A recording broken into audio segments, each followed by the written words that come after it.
recibiréis en el reino por Jesús. Y cuando miré a mi Salvador, dulces risas él me dio. Hoy del maligno soy vencido, mirando a la cruz, oh Jesús murió. Oh, mirad, pues hallaréis. Bienvenidos, bienvenidas a otro estudio más de la lección de Escuela Sabática. Es lunes 4 de diciembre y estoy, por la gracia de Dios, agradecido que usted me permita llegar hasta su hogar con este estudio. Estamos muy contentos porque el Señor ha renovado su misericordia sobre nosotros en este día. Yo siempre le digo al Señor, gracias porque puedo hablar, puedo mirar, puedo oír y puedo pensar. Hermanos, qué bendición tener esas facultades. Cada día disponibles, activas. Eso es algo por lo cual uno debe estar siempre agradecido.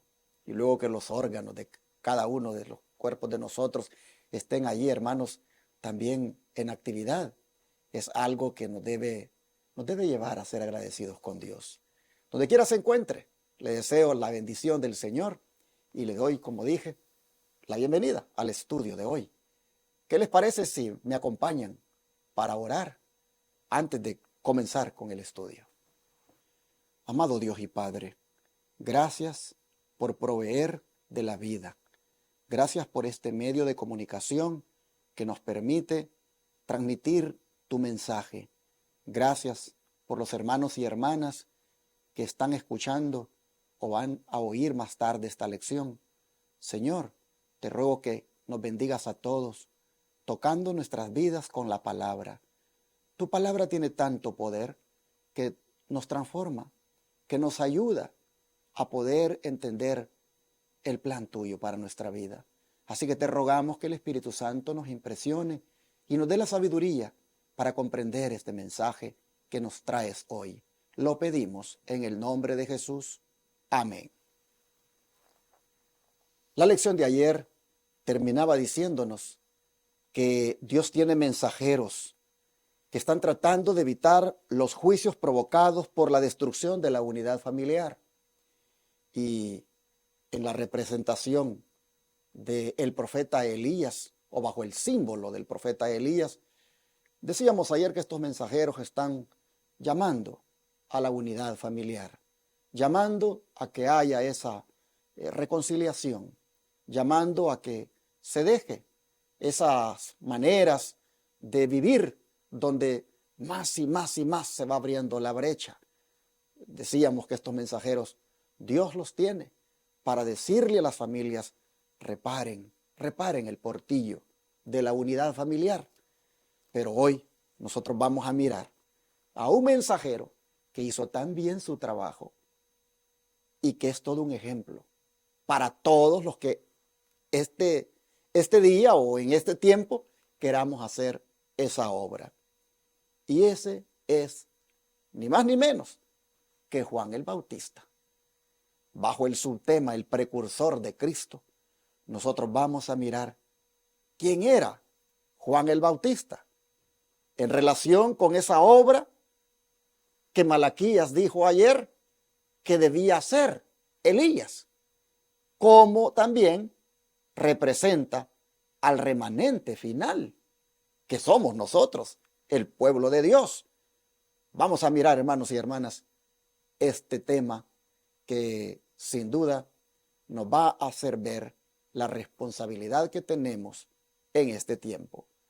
Mateo capítulo 11, versículo 7, nos habla de Juan el Bautista. Y también vamos a leer el verso 14. Mateo 11, versículo 7 y versículo también 14. Dice así la palabra del Señor. Mateo 11, verso 7.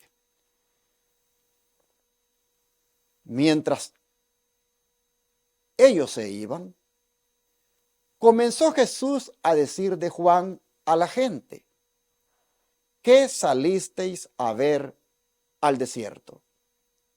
¿Una caña sacudida por el viento? Ahora el versículo 14. Y si queréis recibirlo, él es aquel Elías que había de venir. Fíjense ustedes, ¿quién era Juan el Bautista en relación con la obra profetizada por Malaquías? ¿Quién era? Era el Elías que había de venir. Pero, por supuesto, en el espíritu y el poder de Elías. Así es como él había aparecido, en el espíritu y el poder de Elías. No en el Elías literal, que ya no estaba aquí en la tierra, sino en el cielo, porque Dios se lo llevó vivo, sino en el espíritu y el poder de él. ¿Y por qué digo que en el espíritu y el poder de él? Porque Jesús les está diciendo en el verso 7, ¿qué salisteis a ver al desierto? ¿Una caña sacudida por el viento? Y por supuesto que no fueron a ver una caña sacudida por el viento, porque una caña sacudida por el viento es una cosa muy débil. Una caña sacudida por el viento fácilmente se quiebra. El viento la cuesta. Pero Jesús les está diciendo: ¿qué salieron ustedes a ver al desierto? Ustedes no fueron a ver una caña sacudida por el viento. Ustedes fueron a ver ahí un hombre lleno de poder. Un hombre que no era débil. ¿Por qué? Porque él era el Elías que había de venir. Él estaba con el espíritu y el poder de Elías. Y efectivamente, la gente que oyó el mensaje de Juan el Bautista, esa gente, ante el mensaje de Juan, temblaba. Juan, hermanos, se caracterizó por ser un profeta fiel a la palabra, por ser un profeta, como dicen, derecho. Juan no era débil. En esa misión que él tenía de ser el Elías, es decir, de representar al Elías de aquel tiempo, Juan, hermanos, lo hizo muy bien. ¿Quién de ustedes no sabe la forma como Elías actuó ante la apostasía en Israel? ¿Quién de ustedes no ha leído esa experiencia del Monte Carmelo? Cómo Elías, allí, hermanos, se portó de una manera poderosa. Y miren ustedes también cuando le tocó enfrentar a Acab. Tú le dijo, ese es el que estás en el pecado. Tú eres el que perviertes a Israel. Tú como rey, dejando a Dios por seguir a los Baales, tú tienes al pueblo como lo tienes. Elías se paraba firme, hermanos. Se paraba firme ante el rey. Se paraba firme ante los falsos profetas. Y en el Monte Carmelo usted sabe la gran victoria que hubo. No me voy a salir del tema porque se me va a hacer muy largo el estudio, pero hago esa referencia para que vea por qué Jesús dijo: ¿qué fueron a ver ustedes al desierto? No creo, le dijo Jesús, que ustedes hayan ido a ver una caña allí que se sacude por el viento. No, no, no. Fueron a oír un hombre lleno de poder, porque él es el Elías que había de venir. Y si ustedes quieren recibirlo, él es el Elías. En ese tiempo, cuando Jesús dijo estas cosas, la gente esperaba que Elías viniera. La gente anhelaba el retorno de Elías. Pues dijo Jesús: ya lo tienen, recíbanlo. Juan el Bautista es el Elías que habría de venir. Juan el Bautista, hermanos, él, dijo Jesús, que fue más que profeta. ¿Por qué? Porque los profetas hablaron de él. Y él fue el precursor, el que preparó el camino, el que preparó la senda. Él fue el que dijo: he aquí el Cordero de Dios. Miren que todos los profetas habían hablado del Cordero que vendría. Todos hablaron. Pero Juan dijo, aquí está. Por eso Jesús dijo, este es más que profeta. Porque este ha tenido el privilegio que nadie ha tenido. Y así, hermanos y hermanas, vemos el papel de Juan. Y hay otra cosa. Y es que Juan no lo vemos que haya dado ninguna profecía. Así que no necesariamente el profeta tiene que dar profecías. Juan era un mensajero. Juan era un representante de Dios aquí en la tierra. Juan estaba haciendo una labor, hermanos, de representar a Dios y de dar ese mensaje de reforma, de arrepentimiento para la nación de Israel. Dice el don de profecía que aquellos que tienen que preparar el camino para la segunda venida de Cristo están representados por el fiel Elías, así como Juan vino en el espíritu de Elías para preparar el camino para el primer advenimiento de Cristo. Testimonios para la iglesia, tomo 3, página 71. Y la época, dicen, que vivimos requiere una acción reformadora. Dice el mismo libro, pero en el tomo 4, página 480. En otras palabras, hermanos, como Juan preparó el camino de la venida de Cristo, de la primera venida de Cristo, y lo hizo con ese mensaje de reforma, con ese mensaje de arrepentimiento, con ese mensaje de llamado a dejar el pecado, a dejar esa doble vida. Así, hermanos, también hoy, dice el Espíritu de Profecía, hay un pueblo que prepara también el camino. Ahora no para la primera venida, sino para la segunda venida de Cristo. Y ese pueblo, dice, que prepara el camino, lo debe hacer de la misma manera como lo hizo Juan el Bautista. Es decir, en el espíritu y el poder de Elías. Mis hermanos, ¿cuánto faltará para que el Señor venga? Cuando uno mira las cosas que están pasando, cuando uno mira lo que está ocurriendo en el campo político y religioso, cuando uno mira lo que está ocurriendo en el campo social, hermanos, como la moral está por el suelo, uno no puede allí sino sentir esos pasos del Señor que se acercan ya para llevar a su pueblo. Y cómo es necesario que los Elías de hoy, que son usted y su servidor, preparemos la senda, preparemos el camino. ¿De qué manera? Llamando a las personas a que dejen el pecado, a que busquen de Dios, llamando a los hijos, como decíamos ayer, a las familias a que otra vez se junten. Hay que preparar el camino, hermanos, del Señor, de la venida del Señor. Hay que prepararlo con la integridad, con la consagración, con la fidelidad y con el espíritu y el poder de Elías, como Juan el Bautista lo hizo. Aún a costa de nuestras vidas.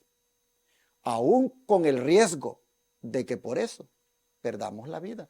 Porque, hermanos, ser un mensajero con el espíritu y el poder de Elías, eso hay que reconocer que a algunos no le agrada y que algunas personas se vuelven enemigos de uno.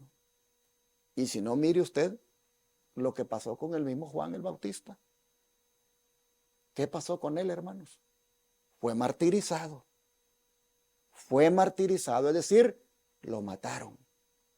¿Por qué lo mataron?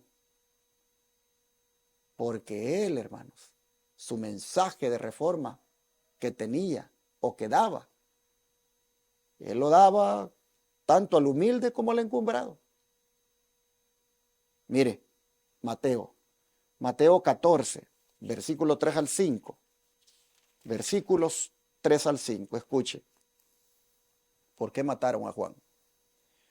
Dice, porque Herodes había prendido a Juan y le había encadenado y metido en la cárcel por causa de Herodías, mujer de Felipe su hermano. Porque Juan le decía, no te es lícito tenerla. Y Herodes quería matarle, pero temía al pueblo porque tenían a Juan por profeta. Oiga, hermanos, qué tremendo. Pero permítame leer los siguientes versículos, que aunque la lección no lo cita. Pero cuando se celebraba, dice, el cumpleaños de Herodes, la hija de Herodías danzó en medio. Y le agradó a Herodes, por lo cual éste le prometió con juramento darle todo lo que pidiese. Ella, instruida primero por su madre, dijo, dame aquí en un plato la cabeza de Juan el Bautista. Entonces el rey se entristeció, pero a causa del juramento y de los que estaban con él a la mesa, mandó que se la diesen y ordenó decapitar a Juan en la cárcel. Y fue traída su cabeza en un plato y dada a la muchacha, y ella la presentó a su madre. Entonces llegaron sus discípulos y tomaron el cuerpo y lo enterraron y fueron y dieron las nuevas a Jesús. ¿Por qué mataron a Juan? ¿Por qué lo mató Herodes? Por el mensaje. Silenciaron al mensajero. ¿Y de qué trataba el mensaje? El mensaje trataba, hermanos, de un llamado a dejar el pecado, a dejar esa relación ilícita que tenía Herodes, pues prácticamente le estaba quitando la mujer a su hermano. Fíjese usted, Juan el Bautista le dijo, no te es lícito tenerla. ¿Por qué? Porque esa mujer, hermanos, Herodías, era la mujer de Felipe. Habían 4 Herodes, pero estos 2, Herodes Felipe y Herodes Antipas, eran pues hermanos. Pero Herodes Antipas le estaba quitando la mujer a Herodes Felipe. Y Herodías, hermanos, estaba ella participando voluntariamente de ese pecado. Juan el Bautista le dice a Herodes, mira, esa mujer no te es lícito tenerla. Eso es pecado. Tú tienes una posición aquí encumbrada en el país. Tú tienes una posición donde debes ser ejemplo para la sociedad, pero tú mismo estás en esta relación adúltera y no debes tener esta mujer porque esta es la mujer de tu hermano. Ah, pero mire usted, Herodías, la mujer, molesta con Juan. Mire el plan macabro que hace. Manda a la hija que baile bien, que dance bien bonito. El otro sin duda está bajo los efectos del alcohol. Herodes le gusta mucho cómo la muchacha danza y le dice, pídeme lo que quieras. Pero ya la mamá, ya Herodías le había dicho esto y esto tienes que decir. La cabeza de Juan el Bautista. Y así, hermanos, murió Juan. Le quitaron la cabeza, lo decapitaron. Así Juan se convirtió en un mártir. El que estaba en el espíritu y el poder de Elías, hermanos, murió dando ese mensaje de reforma, ese mensaje de arrepentimiento, ese mensaje de que el matrimonio se base y se establezca como Dios ha mandado y no se eche a perder con esas relaciones ilícitas, adúlteras, como la que estaba haciendo el rey. Juan muere dando ese mensaje, porque el rey y su mujer, es decir, estos adúlteros, no toleraron que se les hiciera ver su pecado. Bueno, hermanos, si nosotros somos ahora también los precursores de Cristo, en el sentido de que estamos preparando el camino para su segunda venida, nos toca también hacer ese llamado a las personas a que dejen su relación pecaminosa basadas en esos adulterios o fornicaciones. A los que están viviendo con sus parejas sin estar casados. Eso es fornicación y hay que decirles, mira, este es un pecado que Dios no lo aprueba y tú tienes que dejarlo. Y a los que están viviendo en adulterio, siendo infieles a sus votos matrimoniales, lo mismo se les debe decir, no puedes hacer esto porque esto a Dios no le agrada. Y así, hermanos, uno debe de traer estos mensajes. Sé que las personas posiblemente se molesten, pero en el temor de Dios y en el nombre del Señor, uno debe de decirles las situaciones que están haciendo, que no son aprobadas por Dios.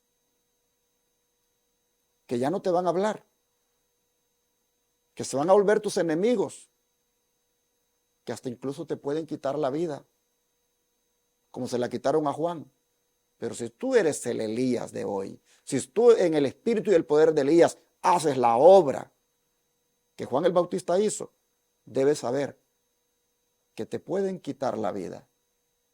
Pero como dijo Cristo, el alma, dijo, no pueden matar, en el sentido de que tú, hermano, hermana, tienes tu depósito ya guardado para aquel día. Vas a resucitar para vida eterna. Así que no tengas miedo en ser un fiel Elías, en ser una fiel Elías en este tiempo. El Espíritu de Profecía nos va a decir ahora en una larga declaración, bueno, prácticamente son 4 citas, sobre lo que pasó con Juan el Bautista en aquella ocasión. Dice, Primeros Escritos, página 154. Herodes, dice, fue afectado mientras escuchaba los testimonios poderosos y directos de Juan. Y con profundo interés averiguó qué debía hacer para llegar a ser discípulo. Juan sabía que estaba por casarse con la esposa de su hermano, mientras que este último vivía todavía. Y dijo fielmente a Herodes que esto no era lícito. Oiga, aquí hay para detenerse. Vamos a empezar. Primeramente, Herodes quería ser discípulo de Juan, pero Juan sabía que estaba por casarse con la esposa de su hermano, mientras este último vivía todavía. ¿Qué está implícito, hermanos? Que solamente cuando uno de los dos ha muerto es que queda libre para poder casarse con otro, y por supuesto que ese otro esté libre también. Pareciera ser aquí que Herodes estaba libre. Dice, Juan sabía que estaba por casarse con la esposa de su hermano, mientras que este último vivía todavía, y dijo fielmente a Herodes que esto no era lícito. O sea, esta mujer está casada. Su marido no ha muerto. No sabemos si estaba separada de Felipe, se habían separado por algunas cosas ahí, pero Felipe estaba vivo. Y el Señor le dice, mientras esté viva, esta mujer está atada por la ley del matrimonio a él y no te es lícito a ti tenerla. Tú no puedes caer en esto de casarte con ella. Mire qué interesante. Herodes dice, había sido afectado por los testimonios poderosos y directos de Juan.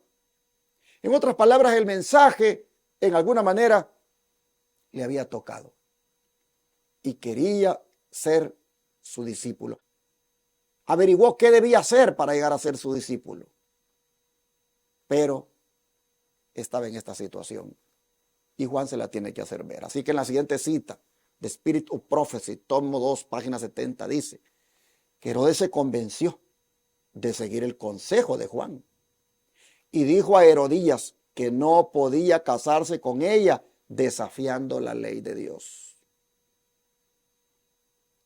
Pero esta persistente mujer no se dejaría frustrar en sus designios, de manera que un odio intenso se despertó en su corazón contra Juan.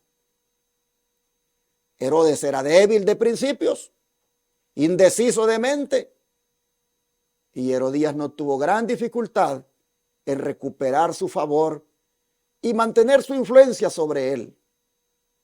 Herodes se dio a los placeres del pecado antes que someterse a las restricciones de la ley de Dios. ¿Qué les parece?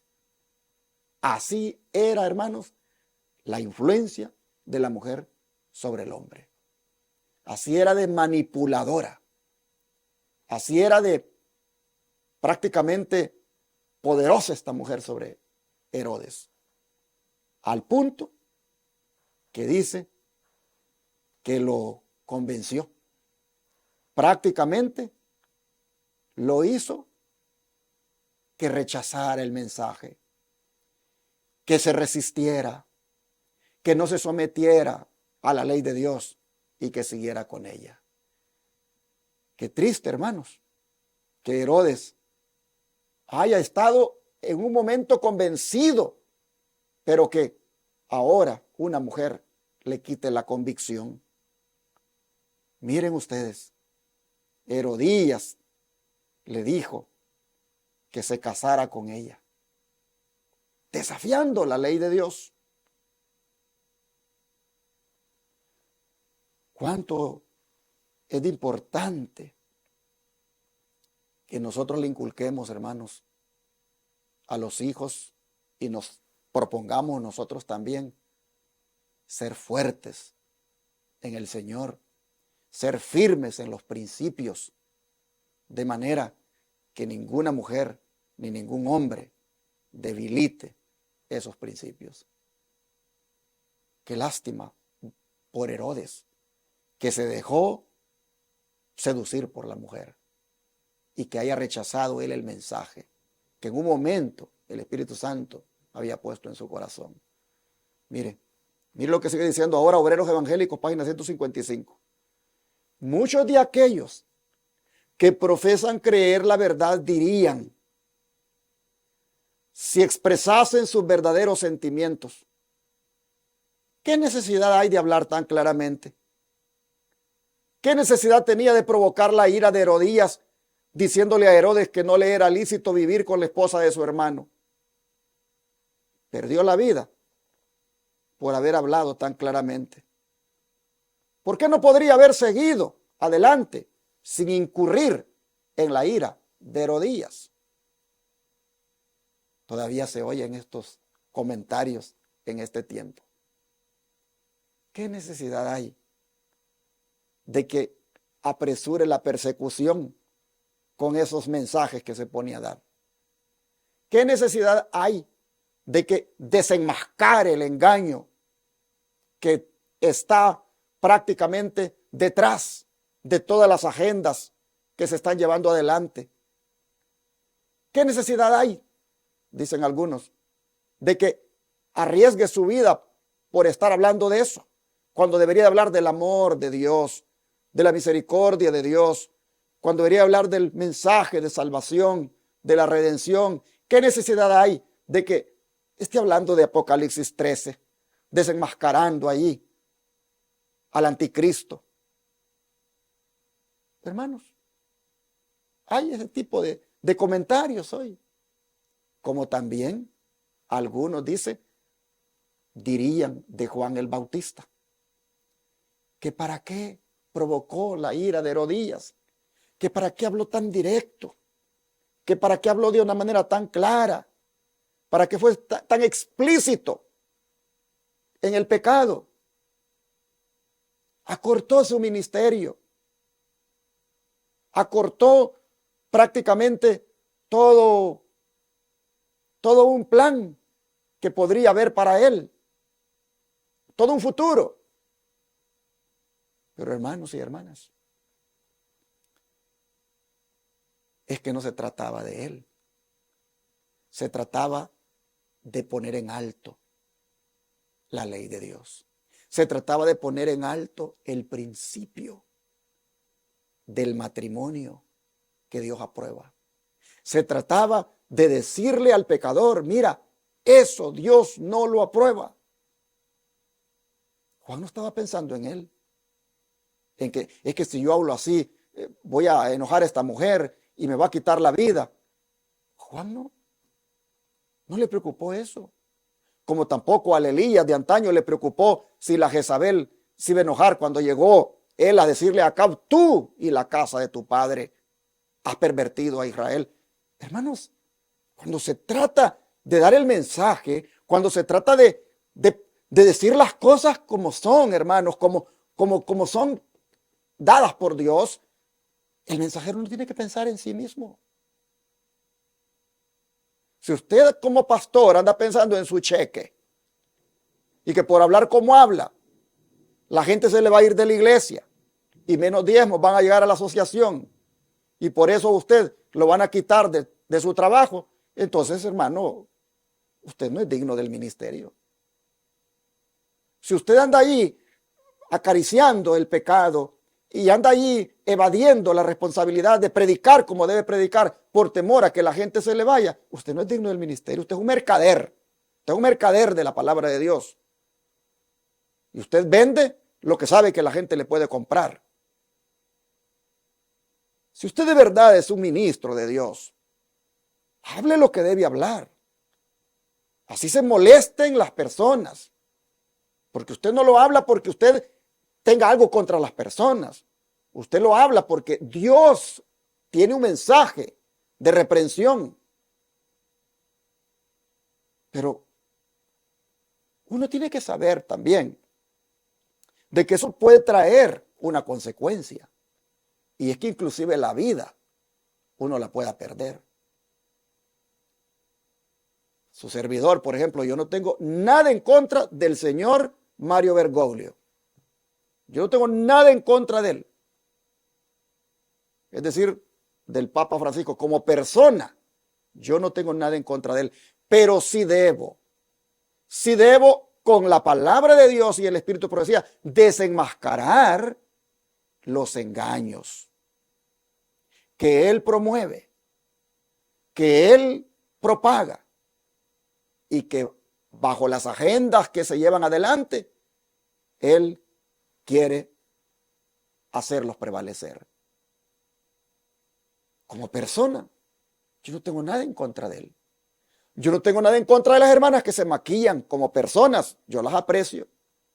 Yo no tengo nada en contra de las hermanas que andan ahí con esas faldas apretadas, ceñidas a sus cuerpos, con esos pantalones que provocan. Yo no tengo nada en contra de ellas como personas.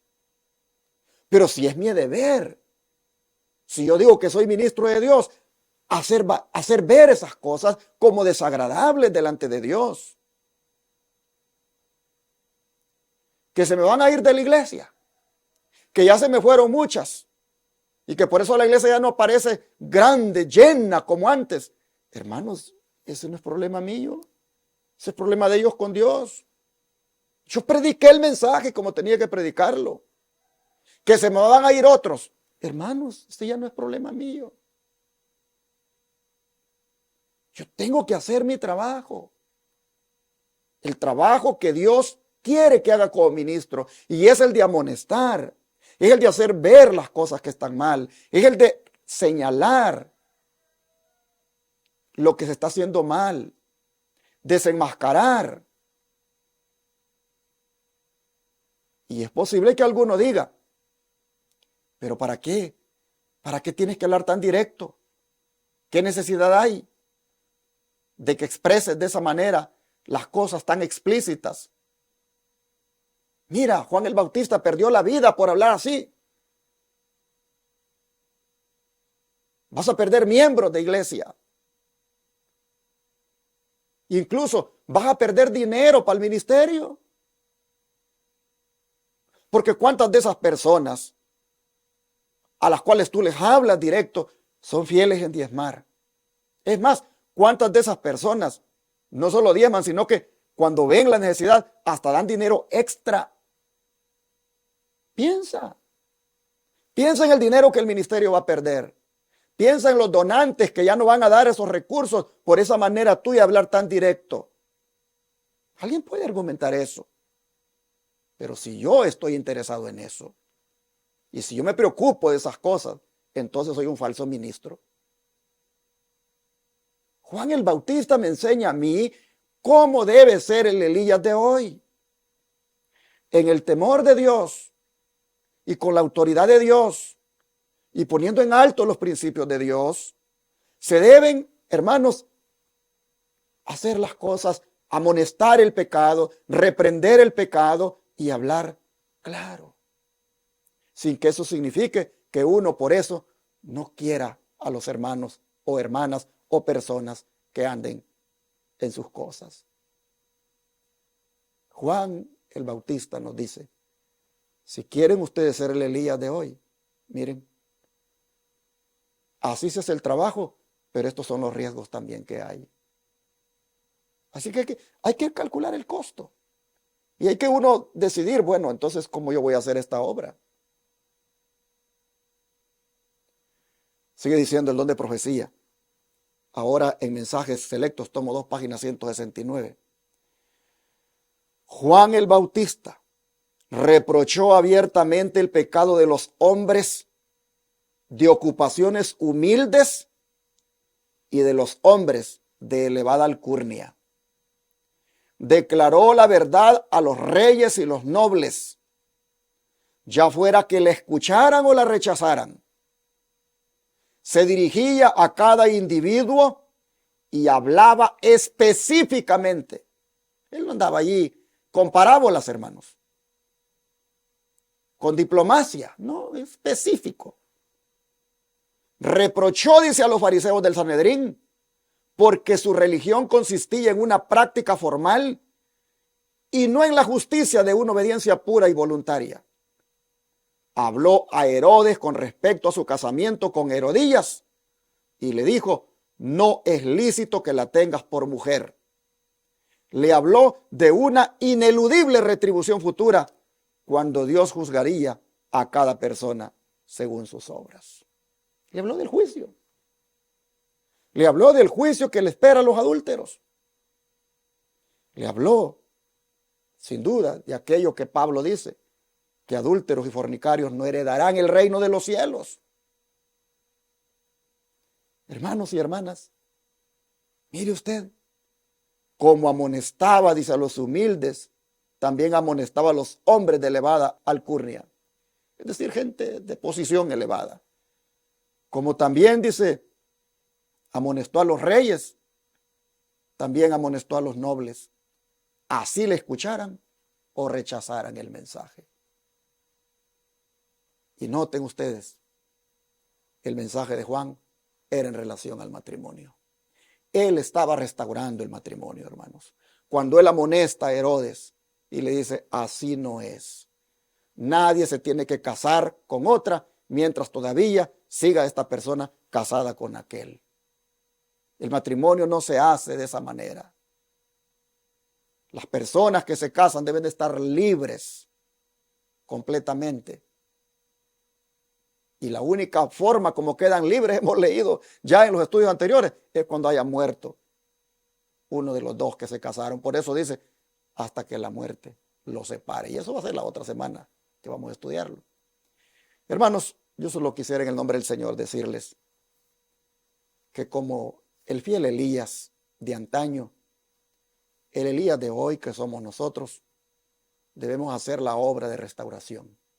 Debemos hacer la obra de reparación del portillo en esto que tiene que ver con el matrimonio y lo que tiene que ver con otras cosas, hermanos. Y debemos hacerla en el espíritu y el poder de Elías. Consagrémonos a Dios, pidámosle perdón si hemos sido muy débiles y digámosle que nos dé también esa sabiduría, ese espíritu y poder de Elías, para que no tengamos temor y donde tengamos, hermanos, que amonestar y reprender, lo hagamos y lo hagamos con el Espíritu de Dios, con la autoridad de Dios. Este día es posible que empezando ahí en la casa tengamos como Elías que hacer esta obra. Es decir, tenemos que dar ese mensaje de reforma al esposo, si es que él está allí, como dijéramos, flojo en las cosas del Señor, a la esposa, si es en ese caso, y a los hijos. Empecemos, hermanos, con esta obra de reforma, con este llamado al arrepentimiento, con esto de decir, esto no se debe seguir haciendo. Comencemos, hermanos, ahí en la casa. Y si tenemos un amigo, una amiga, un hermano de la iglesia o hermana de la iglesia que sabemos que está haciendo algo malo, busquémosle, oremos con él, con ella y digámosle, hermana, le quería decir que esto Dios no lo aprueba. Deje de hacerlo. Nos toca, hermanos, hacer esa obra de reforma, como precursores de la venida de Cristo, como mensajeros que preparan el camino. Esta es la obra. Esta es la obra del Elías. Se lo vuelvo a leer esta partecita. Dice, aquellos que tienen que preparar el camino para la segunda venida de Cristo están representados por el fiel Elías, así como Juan vino en el espíritu de Elías para preparar el camino para el primer advenimiento de Cristo. Testimonios para Elías, tomo 3, página 31. Así nosotros hoy. Que Dios nos ayude para hacer la obra, aún a costa de arriesgar la vida. Oremos para que Dios nos dé ese valor, ese espíritu y poder de Elías. ¿Qué les parece? Vamos a orar. Amado Padre, hoy vemos que la misión nuestra no es tan fácil, porque en esta preparación del camino para tu segunda venida involucra amonestar, involucra exhortar, reprender, corregir, involucra aconsejar. Y a veces, Señor, evadimos este trabajo. A veces queremos ser líderes o hermanos que queremos caer bien con toda la gente y preferimos, para que no nos tilden de meternos en lo que no nos interesa, no señalar, no hacer el trabajo de amonestar, exhortar o aconsejar. Padre, hay mucha debilidad en nosotros, hay mucha cobardía. A lo mejor es, Padre, porque nosotros mismos no estamos bien. Por eso te pedimos que nos perdones por nuestra cobardía y debilidad. Y te pedimos que nos perdones también por nuestra desobediencia. Pero esta mañana te suplicamos que nos concedas el espíritu y el poder de Elías. Habiéndonos perdonado, habiendo reconocido nosotros nuestra debilidad y pedirte perdón, rogamos por otra oportunidad para que con el espíritu y el poder de Elías hagamos la obra, preparemos el camino para tu venida. Ayúdanos, Señor, a hacerlo, empezando en nuestros hogares. Ayúdanos, Señor, a hacerlo como líderes de iglesia. Ayúdanos, Padre, a no transigir con el pecado y a no tener temor de decir las cosas que deban decirse y a quien tengan que decirse. Ayúdanos, por favor. Te lo pedimos en el nombre de Jesús. Amén.